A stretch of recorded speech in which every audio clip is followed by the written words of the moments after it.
I said we'd be seeing each other pretty soon, but it was sooner than I thought. Singularity 6 posted their dev update for September, and we get a look into the upcoming months for Palia. We're starting off with an obstacle course. They've said we've always envisioned Palia as a game that is capable of containing many different types of experiences. With that in mind, we have an experimental feature dropping in an upcoming patch, an obstacle course. And they give us a photo of what it could look like. They continued on by saying many of you spend a lot of time trying to climb to the top of anything you can lay your eyes on. However, a focused platforming challenge is still a different experience to what is typical in Palia. As such, we don't think this is something that will appeal to all Palians, but we think that's okay, as long as there is a core group it does speak to. They did make it clear that they don't want players to feel like this is an experience they have to participate in, so they have not put any unique rewards behind completing it. A new mechanic is coming up as well, flow tree groves. They said, we've seen a lot of feedback around flow trees being too rare, even more rare than expected for magical glowing purple trees. As the temples begin to awaken, more flow has begun to churn throughout the land. Because of this, you will start to see groves of flow trees start to emerge. Once per Palian day, a small grouping of flow trees will appear for players to find in Bahari. You'll be able to see a visible plume of flow from a further distance than you would with a single flow tree. So this will hopefully make getting all that material for furniture a lot easier.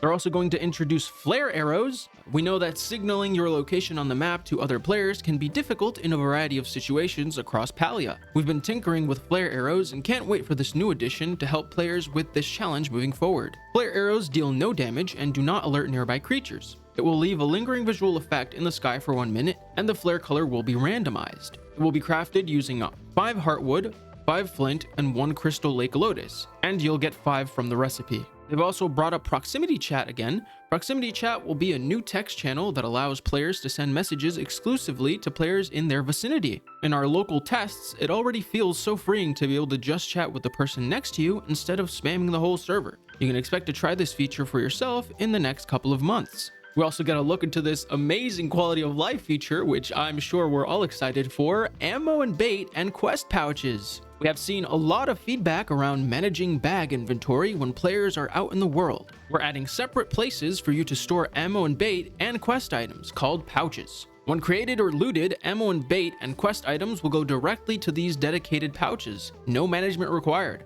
The pouch upgrades will be purchasable with gold through Zeki's general store, so they'll work just like backpack upgrades. You'll have a total of 40 available ammo and bait slots. Quest item pouch has unlimited capacity, however, so you'll be able to carry all your quest items on your person at all times. They said you could look forward to us starting to implement this feature in the next few patches.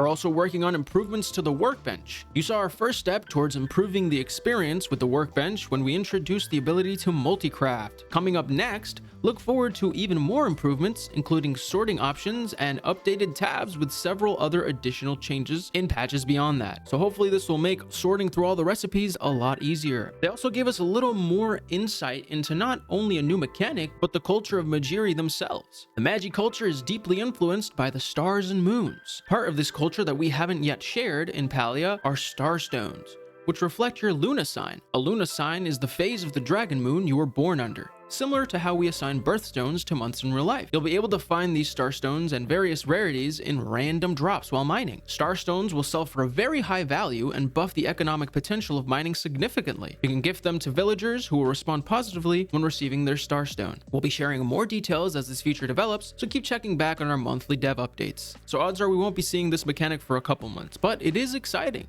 Ah yes, the moment we have all been dreading, the future of cake parties. In the upcoming 0.169 patch, the celebration cake will be rebalanced. And continued on to say, rest assured, cake parties aren't going anywhere, but we did need to find the right balance for all our skills. So be sure to make as many cakes as you can before Tuesday. They also gave us a little look as to what's on the horizon. The kneeling emote, which is coming with the next update. New skin tones and facial features. Beards finally incoming, hopefully. New hunting creatures. That one got me really excited because new hunting creatures could mean a new zone. The Elder Woods, wink wink, nudge nudge.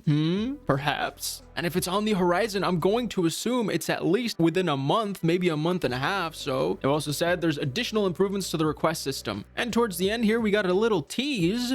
We haven't forgotten about one of our most popular requests, your downright demands to redacted. We're just as excited as you are. And judging from these emotes, I mean, you know, biceps, hot dog, and heart emoji, which, if we do a little sleuthing, biceps, you had a dialogue when you first meet Hodari about his biceps. Hot dog, he's known as Hot Dari, and in Finnish, Hodari means hot dog, you know? And a heart emote that can only mean one thing. Maybe, just maybe, you'll be able to romance Hodari pretty soon. And if it's not that, oh boy.